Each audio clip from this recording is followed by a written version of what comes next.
کوفے میں جناب زینب نے ایک معجزہ دکھایا، کہتے ہیں گستاخی کی تھی شمر ملعون نے ایک مرتبہ، کہتے ہیں وہی ناقے پر بیٹھے بیٹھے فقط غضبناک نگاہوں سے جناب زینب نے شمر کو دیکھا تھا، کہتے ہیں جیسے ہی بیوی کو جلال آیا، کون کس کو جلال آیا تھا؟ جو اللہ کے جلال کا جلال تھی، اس بیوی کو جلال آیا جو لہجہ علی میں گفتگو کرتی تھی، اس بیوی کو جلال آیا جو عباس کی بہن تھی، بس ادھر بیوی کو جلال آئے، کہتے ادھر زمین نے شمر کو کمر تک نگل لیا تھا، کہتے کمر تک زمین میں دھس گیا تھا، ایک مرتبہ گھبرایا، لیکن یہ کریم ابن کریم گھبرا کر اس نے نوکے نیزہ پر امام حسین کو دیکھا اور کہا مدد طلب نظروں سے دیکھا، ایک مرتبہ امام حسین نے سفارش کی نظروں سے جناب زینب کو دیکھا، کبھی بھی تجھے ابھی بہت موقع طے کرنا ہے، ابھی سے غضبناک نہ ہو، ابھی تجھے کوفہ بھی فتح کرنا ہے، تجھے شام بھی فتح کرنا ہے، ابھی تجھے مدینے میں جا کر تجھے میری جشن کا، تجھے میری جیت کا اعلان بھی کرنا ہے، کہ اس کو مہلت دے دے، اس کو چھوڑ دے۔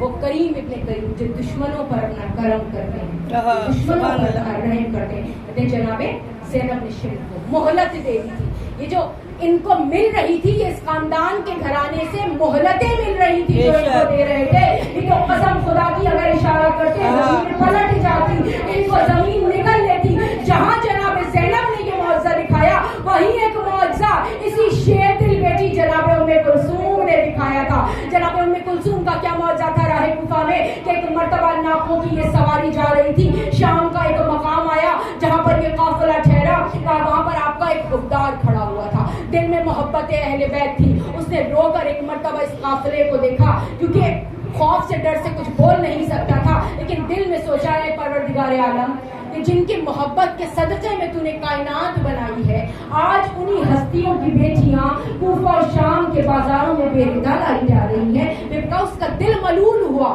اس کا دل پریشان ہوا، اس نے زبان سے نہیں کہا تھا یہ کلمات، اس نے فقط دل میں سوچے تھے، کہا وہی ناقے پہ بیٹھی بیٹھی جناب ام کلثوم نے اس سے بھی لہجہ علی نے کہا اے ہمارے حبدار، اگر تیری جگہ کوئی ہمارا دشمن ہوتا ہم کبھی بھی اس پر اپنی کرامت کو ظاہر نہ کرتے، لیکن تو ہمارا حبدار ہے، ہمارا چاہنے والا ہے، ہم تجھے بتائیں کہ ہم کیسے صاحب اختیار ہے، یہ ہمارے بندے ہاتھوں کو ہماری مجبوری نہ سمجھ۔ وہ حیران ہوا کبھی بھی کیسے صاحب اختیار ہے۔ ایک مرتبہ جناب ام کلثوم نے کہا، ایک مرتبہ نظریں اٹھا کر آسمان کی جانب دیکھ، اس نے جیسے ہی آسمان کی جانب دیکھا، اب کیا دیکھا؟ تمام خلا، تمام فضا فرشتوں سے بھری ہوئی ہے، ہر فرشتے کے ہاتھ میں شمشیر بکف ہے، جو لبیک کہتے ہوئے کہہ رہے ہیں یا بنت رسول اللہ والامر، کہ رسول کی بیٹی ہمیں امر دیجیے، ابھی ہم زمین کو پلٹ دیں، کہا سن اور دیکھ یہ سب فرشتے